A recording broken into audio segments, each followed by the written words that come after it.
Le Conseil général du Val-de-Marne a 30 ans. Aujourd'hui, il est constitué par une union de la gauche qui est assez bien représentée avec le PS, le MRC, le PC, les Verts, mais il n'est pas tout à fait complet puisqu'il n'y a pas d'élu radical de gauche. Alors c'est pourquoi je suis là et que je vous demande de soutenir particulièrement ma candidature pour tout rééquilibrer. Son bilan à 30 ans de règne communiste, comme l'écrivent abusivement une certaine droite décomplexée située aujourd'hui à ma gauche.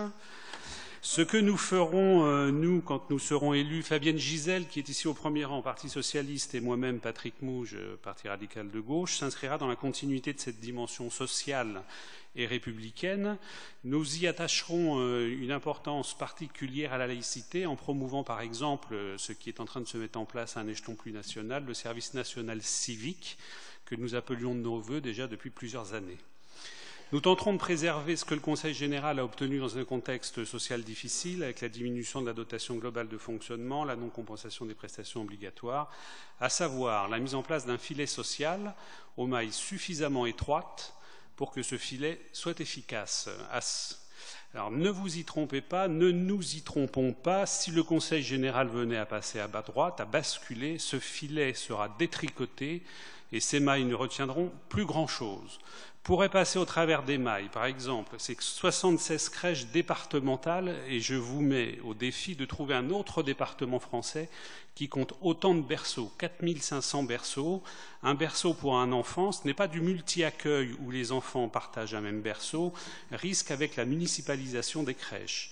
Pourrait passer à la trappe l'augmentation des 6,3% de RSA, le revenu de solidarité active, alors que l'engagement national de compensation ne se fait pas et que dans les départements de droite, bien souvent, ces départements se contentent d'une augmentation mécanique de 1%. Pourraient passer à la trappe ces subventions non obligatoires allouées aux communes pour soutenir l'action des associations sportives et culturelles. Pourraient passer à la trappe les offres de logement social obtenues en subventionnant les bailleurs sociaux.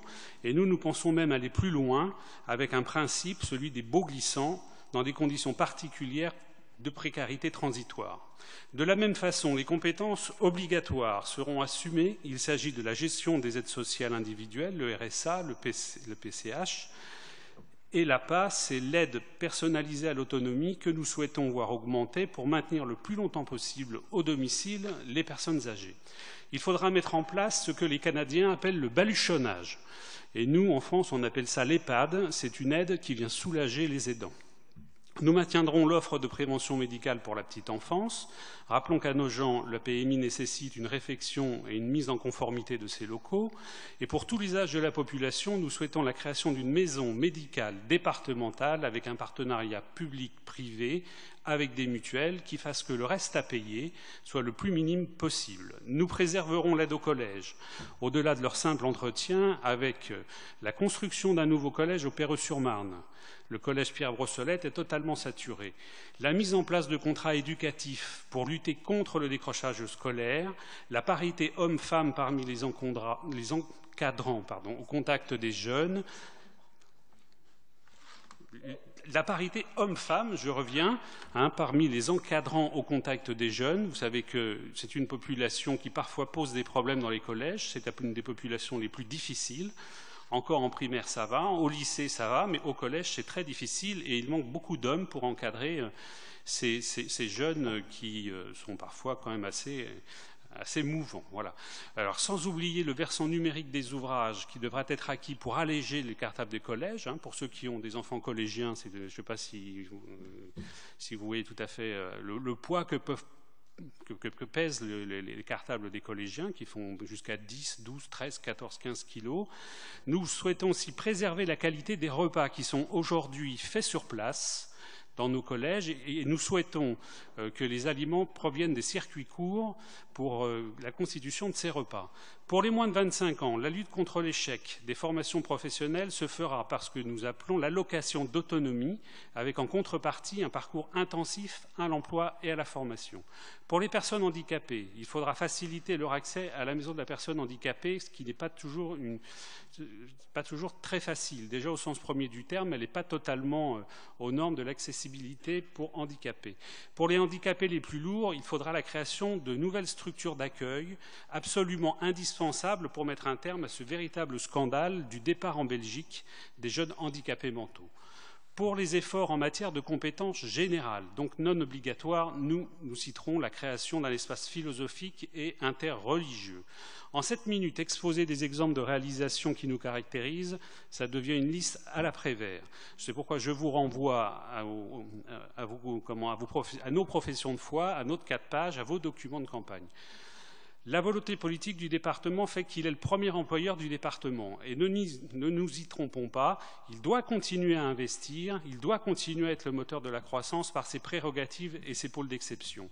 Nos communes, gérées par la droite, sont aussi les premiers employeurs après l'éducation nationale. Nous qui sommes socialistes, laïcs, républicains, nous savons qu'il nous faut lutter contre les partis pris des partis situés à notre droite jusqu'à notre droite extrême qui vient d'arriver, pour qui la protection sociale n'est plus un progrès, pour qui l'impôt n'est plus une justice sociale, pour qui la compétitivité est devenue un impératif moral. Il y aura donc une tentation bien connue de vouloir canaliser les efforts sociaux sous prétexte de vouloir diminuer les impôts. Comme à son habitude, la droite le fera par des coupes sur la clause de compétence générale. Là où le département intervient sur ces actions de proximité indispensables au lien social, la droite, si elle accède au pouvoir, mettra à mal ce lien social par la suppression des offres de proximité à la fois en termes humains et économiques, c'est-à-dire la culture, les loisirs, le sport, le tourisme. Elle réduira ses subventions non obligatoires, notamment sur la culture, alors que, par exemple, le MACVAL est un des 3 grands musées nationaux de l'art contemporain. Elle finira même par attaquer les emplois du département et ce sera une manœuvre d'ajustement du budget de fonctionnement avec à la clé une réduction de la masse salariale, c'est-à-dire des salaires. Il n'y aura donc rien de nouveau sous le ciel de la droite et si par malheur le département venait à basculer, il pourrait ressembler à celui des Yvelines et des Hauts-de-Seine, ce que nous ne souhaitons pas. On refait un petit tour de parole, mais cette fois-ci beaucoup plus court, de 3 minutes, pour que vous puissiez réagir chacun aux diverses remarques qu'ont pu faire vos... Je ne vais pas utiliser le terme camarades, parce que sinon, ça va être connoté, étant donné... mais qu'ont utilisé vos voisins de table. Je suis d'accord. Le département, bon, on le sait bien, ça gère les versements sociaux, obligatoires. Donc ceux-là, ils sont obligatoires. Donc c'est vrai que si le département venait malheureusement passer à droite, ça continuera à exister ces versements sociaux. Mais la différence, elle se fera sur les compétences générales qui ne sont pas obligatoires. Et Mme Munzer nous parlait de Bonneuil, en nous disant qu'il y a 78% ou 76% de logements sociaux à Bonneuil. Moi, j'ai des amis à Bonneuil qui me disent « mais j'aimerais bien habiter chez toi ». En plus, ils viennent des fois sur le bord de Marne, chez moi, et ils me disent « j'aimerais bien venir habiter chez toi ». Alors, on est bien d'accord, le tout social, ça n'est pas la réponse. Le problème, c'est que les villes de droite, et on en a 2 ici, la commune de Nogent et la commune du Perreux, elles sont loin du quota des logements sociaux. Alors pourquoi est-ce qu'il y a autant de logements sociaux regroupés et pourquoi il n'y en a pas ici sur Nogent et sur le Perreux? Parce que les villes de droite n'en veulent pas. J'ai même lu dans votre tract que vous vouliez être payé pour faire du logement social et vous ne vouliez plus supporter la pénalité, alors que cette pénalité, vous l'avez parce que vous n'avez pas fait de logement social. Donc il serait quand même mieux qu'il y ait une répartition équitable des logements sociaux. Et c'est vrai que quand une ville a plus de 40% de logements sociaux, il faut arrêter de construire.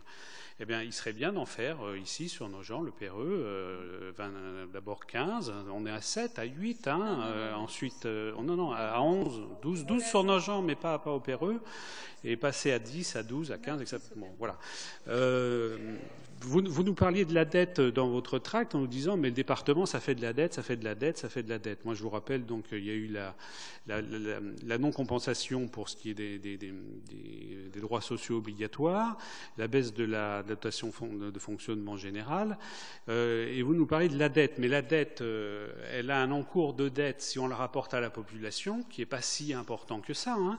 On est à environ 457 € par habitant sur le département et dans une ville excellemment gérée, qui est celle du Perreux par un maire qui est le spécialiste des finances communales, on a une dette qui qui a augmenté et qui est actuellement en encours à 500 €.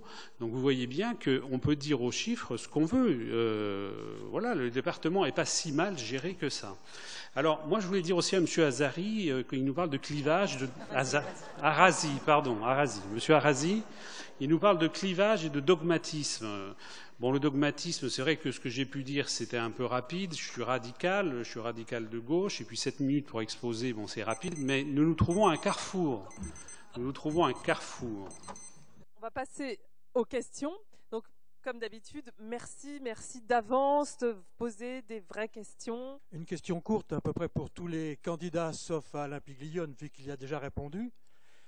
Tous, d'une certaine manière, veulent poursuivre ce qui a été fait au niveau social dans les missions non obligatoires.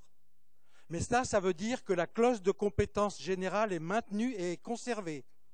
Quelle est la position de vos listes sur le maintien de cette clause de compétence générale?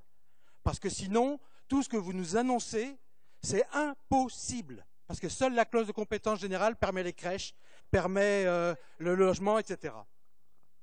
Bonsoir, c'est une question qui s'adresse à tous les candidats en campagne.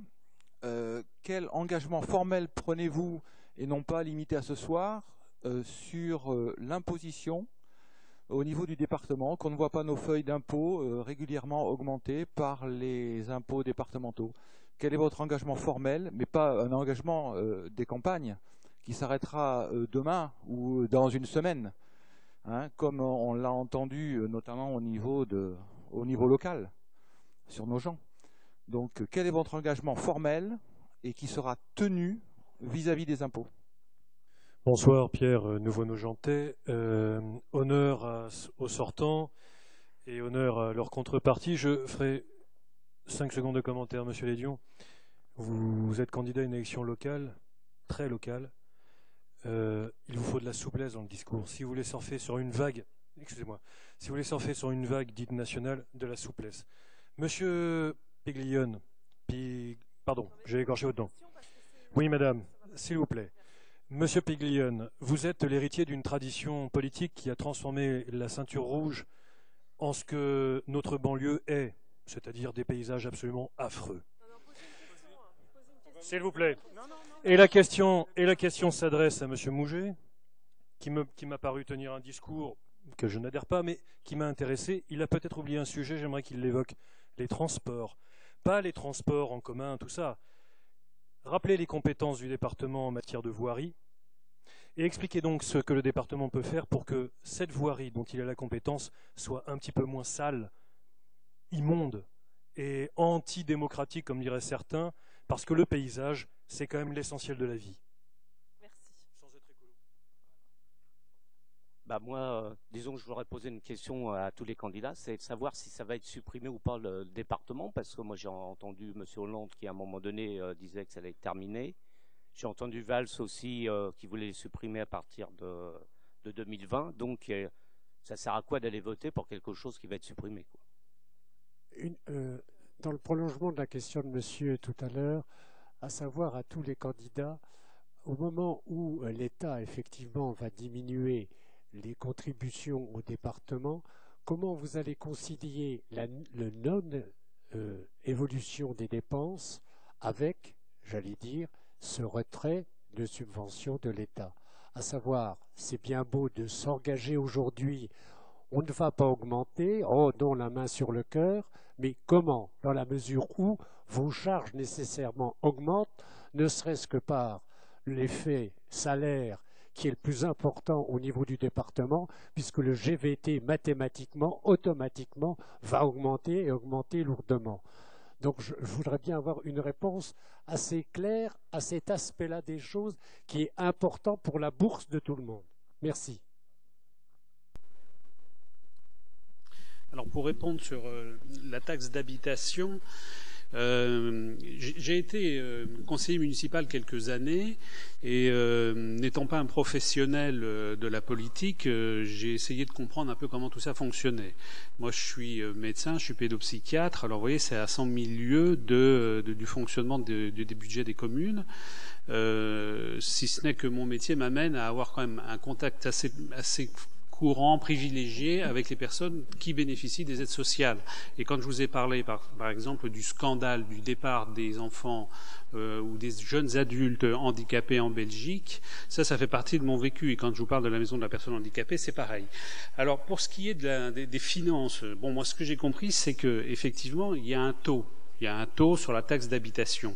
Alors, ce que je me suis fait expliquer, c'est que ce taux, s'il ne bouge pas, d'ailleurs, la commune le dit, le taux ne bouge pas. Le département le dit, le taux ne bouge pas. Le taux, c'est un pourcentage, et c'est un pourcentage de quelque chose, c'est le pourcentage d'une assiette. Or, cette assiette, elle bouge. Donc, vous voyez, on ne bouge pas le taux, mais on bouge l'assiette. Donc, vous finissez par payer toujours plus d'impôts. Et l'assiette, elle n'est pas fixée ni par la commune, ni par le département. Elle est fixée par l'État. Voilà. Alors là-dessus, personne n'a une action, personne ne peut maîtriser, si ce n'est l'État qui décide en fonction de ses finances et en fonction de la situation historique, ce qui fait de l'assiette. La clause de compétence générale, moi je vous rappelle, c'est quand même ce qui permet la proximité et ce qui permet le maintien du lien social. Hein. C'est le sport, c'est la culture, c'est le tourisme. Et pour nous, c'est un aspect très important, la clause de compétence générale, parce que nous, on aime les gens. On a ce côté humaniste. Non, mais je ne dis pas qu'on est les seuls à aimer les gens, mais nous, on aime les gens. Et ce que je peux vous dire, c'est qu'on a des problèmes actuellement. Dans le contexte actuel de mutation économique, le danger, il est encore plus grand pour nous, enfin pour tous les partis démocratiques, en raison d'une tendance à l'archaïsme. Alors nous, les partis de gauche, notre problème, c'est l'abstention, hein, parce que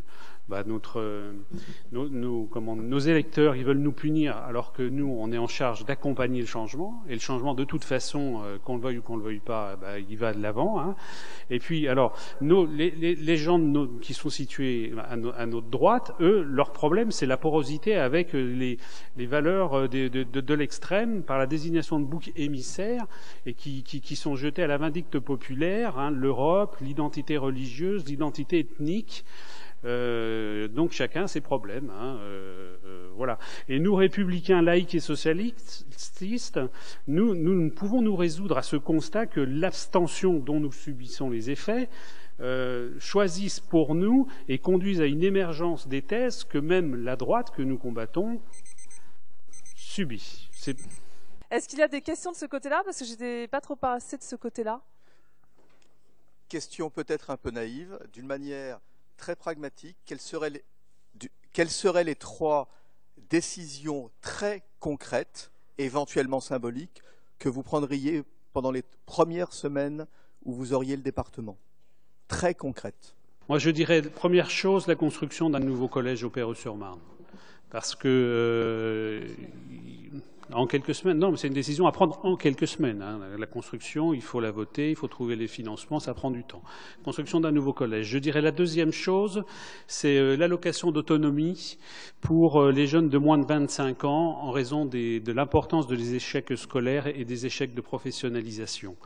La troisième chose, ce serait au niveau du logement social, essayer de trouver une formule qui permette aux jeunes, qu'ils soient étudiants ou même en début d'installation dans la vie active, de pouvoir se loger assez facilement, avec une formule que nous, on aurait bien aimé voir naître, apparaître, qui est une mixité intergénérationnelle au niveau du logement. C'est-à-dire là, il pourrait y avoir des personnes jeunes, un peu moins jeunes, et des personnes âgées, c'est-à-dire une sorte de maison de retraite qui louerait des appartements dans des copropriétés.